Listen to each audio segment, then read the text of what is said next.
Hey folks, welcome back to another episode of Ascend the Mountain. I'm Aaron. And I'm Steve, and we're two normal dudes just helping people ascend the mountain of God. Yep. I feel like I should always say more, and I don't. Yeah, you're good. But I think we're really turning into more of a, let's have real honest conversations about. But that's, I mean, if you faith think and about life. it, when you and I are hiking, like originally when our friendship was being built, I mean, that's why we kept doing it and like each other, is the fact that we're like really honest about our lives when we were hiking and ascending mountaintops. And now I just put headphones in, so I don't want to hear his crap. That's not true. That is not true. So today we want to address the topic of like that inner voice that speaks self-hate at yourself, and every single person has it. He just said a double negative. Double negative. The voice inside your Self-hate. head that's self-hate. What? That says self-hate, that talks negative to self-hate to Yeah, yourself. I guess so. Whatever you just said. You know what I mean? That voice, it's like you're stupid, you're ugly, no one likes you. You're never going to get, ahead in life. You're never going to get that promotion. You're never going to get, in a relationship. You're never going to fill in the blank, whatever it is. Bottom line is you're never good enough. Right, you're not good enough. You play through, I don't know about you, I would sit there and like play through conversations in my head that I'd had that day. And like, man, I sound like a moron, or I shouldn't have said that. Now they probably think I'm stupid, or whatever. Nope, never had that. You didn't have that issue? So course yeah, not. so...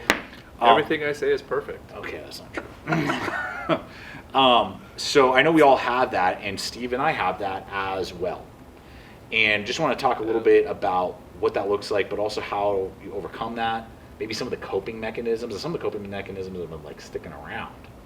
And so I'll just jump into that if that's cool. Yes, right out of the gate, and then yes. you can jump off of that, springboard onto that from that. He's really working on his words all today. over the place. So I realized just recently this is going on in my life. So as a teen and into my very early 20s, mainly my teens, I would lay in bed at night and couldn't go to sleep for maybe an hour or two and just have thoughts running through my head, and they were mostly negative. I was either trying to plan out conversations I was going to have, or meetings I was going to have, or this or that, and of course they never go the way you think they're going to go. This happens in your teens? I'm in my 40s, and they're happening every day. And so I dealt with that, and then you're stupid, you're dumb, that's never going to work out, you're going to fail at that, you're never going to see that dream come to fruition, like that type of stuff. And so as soon as I moved out of the house and really had my own freedom to do what I want, go where I want, and like live my life as I will, I found that I almost became an insomniac. I would get like 4 to 5 hours of sleep. I would stay up until 1, sometimes 2 in the morning, and I'd be working like a full-time job. And this is when I had a career, all that stuff. And I would watch TV, play video games, watch movies, whatever, try and hang out with people till the wee hours of the morning till we were falling asleep, so that I would purposely get myself so tired that as soon as I hit the pillow, I was out, so that I wouldn't deal with those thoughts. And so I carried that over, and now I'm in my early 30s, and I know that voice, and we'll talk about that in a moment, like those voices have definitely been muted a lot in my life through many different things that we can unpack, and we probably won't all unpack today. But I realized that was a coping mechanism. And that coping mechanism has been now carried over into my early 30s, and I don't really need to cope with anything as much anymore. Like if I were to lay in bed for an hour, I don't think I would be as terrorized by my thoughts in that way. But I still stay up until like 11:30, midnight, and like last night, falling asleep on the couch with my wife falling asleep on the couch next to me at like midnight. And we both are like, why would we do this? Like, this is so dumb. And I'm like, I'm carrying over a bad habit, a coping mechanism from 10 years ago. Well, self-hate, or just kind of bombarding your mind and becoming a punching bag, it's real. Yeah. In the sense of, even for myself, it's when I start feeling stress, even now, I cope with it better, and I'll get into mine, but I'll still feel like, man, I suck at this. I'm no good at this. I just shared a story before, like if my wife doesn't say good night or I love you and walk by me, like I know she loves me, but I always go, oh, she doesn't love me. Like it just comes in your head, and you're just like, all right, let the war begin. Right. She loves me, she doesn't love me. Right. And you go through this war in your head, and it's so frustrating. It's when I get stressed, or when I feel rejection, or I feel like I say a lot of stupid things, so I replay a lot of things I say. Yeah. They're like, shouldn't have said that, shouldn't have said that. But I also feel like never good enough. And the enemy, whether it's Satan or enemy or whatever you want to say, like it knows where to attack me. Yeah. I'm just not good enough. I'm never going to be good enough. I'm never going to strive to be this. And I've learned for myself is I've done better over the years. Yeah. I can stop them faster. Yeah. And I do a lot of mine. You want me to share how I do mine? Do it. I do a lot of mine just learning to, I know this sounds so Christianese and I'm definitely not that guy, but just hanging out with Jesus. I have this book. I think I've shared this book before. Scriptures, Yeah. thoughts, ideas. I know some people. It's your book that you Yeah. write down Yes, for the people just- listening. Yes. Yeah. Yeah. It's a book that you write down things, thoughts, ideas, verses, whatever. verses, Yeah. and I kind of go through that. I kind of worship. Kind of gets me back in the right state of mind. Yeah. I don't necessarily do what a lot of people do is I'm fearfully and wonderfully made. I'm like quote Sure, scriptures that sure. way. Mine is more like just hang out with God, and then I kind of just fill my thoughts with God thoughts. Does that make sense? Sure. And that's kind of how I do it, where I just stop thinking about it because I know it's stupid Right. and irrational, Right. and that's kind of how I handle those situations. They still happen. Right. Not as frequent, but they do. Yeah, and I think that, I mean, two things, and whatever your thing is, again, it can be maybe about future stuff that you're not good enough, you're never going to be successful. It could be relationship based. Maybe you're still single, but you don't want to be, and you're like, what is it ever going to change? And so then you feel like there's things wrong with you.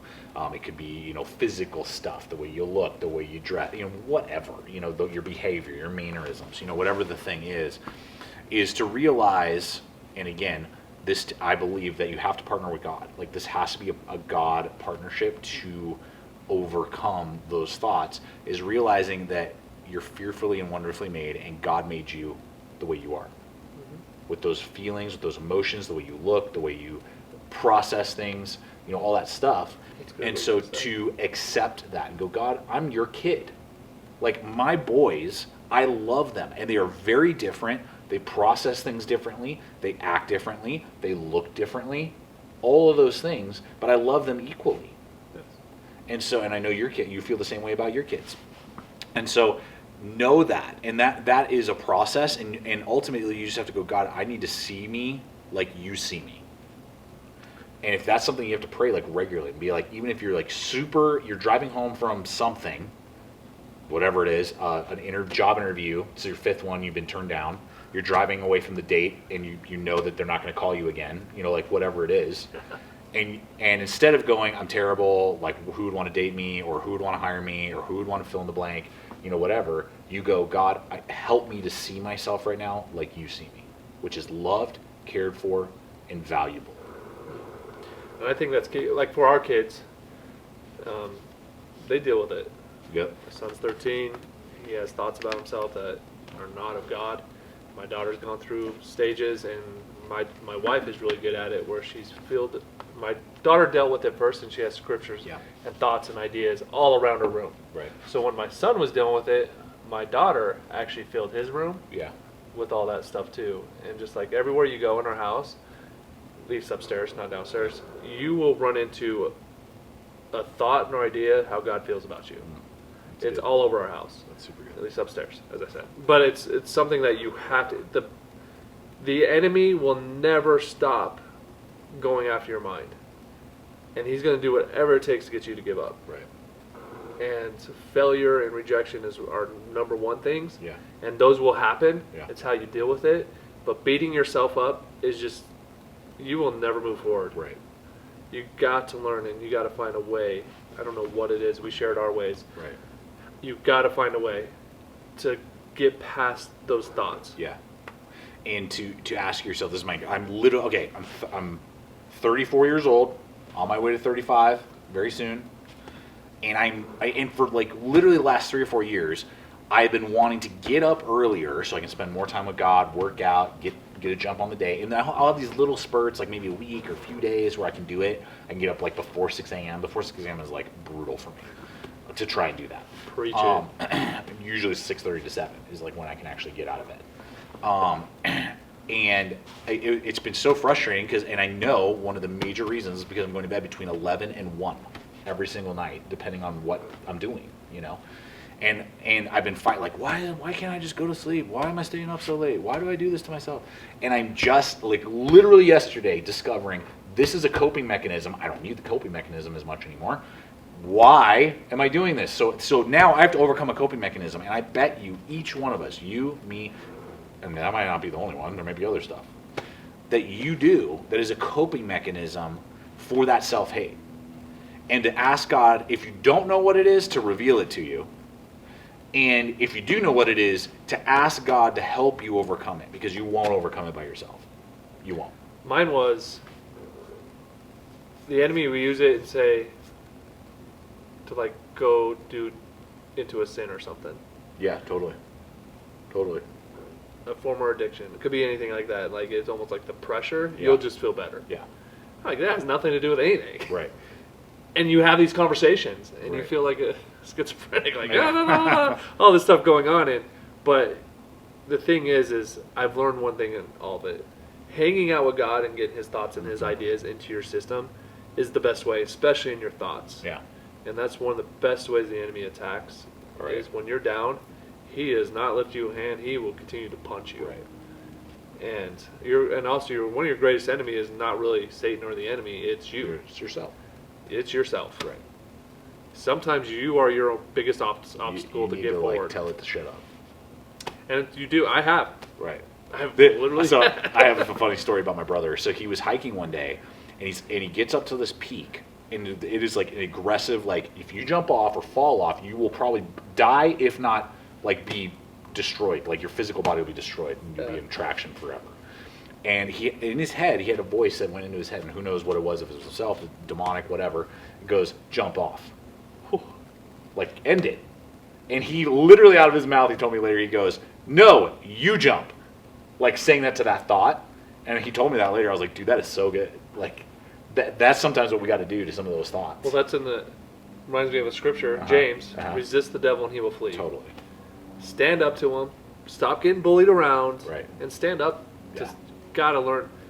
The only way you can overcome it yourself or the enemy or whatever's happening is you have to learn how to stand up. Right. And that's the best way. And I feel Shut up. Yeah, and I feel like, as we bring this to a close, I feel like the other thing that's really important for myself, so for me, with like, I had a lot of, I didn't realize at the time, but I had a lot of like fake friendships, meaning that people, like, we like to hang out with each other, but I always felt like I had to prove that I was valuable to them in the friendship. And that was a major part of that those thoughts and things like that. And so to surround yourself with people that genuinely see value in you, you know that they value you, that you don't feel like you have to earn their affection. You can be in a dating or, relationship. If you're dating someone and you feel like you have to earn their affection all the time, get out. You can break up with them. It's allowed. If it's just friends, coworkers, people that you spend time with, if you feel like that they're either constantly putting you down, and you know that it's not a joke, like they're really putting you down, and or you have to earn their affection and prove that you are worth being in their presence all the time, get out of that and get around people who do value you, for you. Skip along. Yep. So that's it. That's all we got. I wish I had more. Boom. I'm sure I do.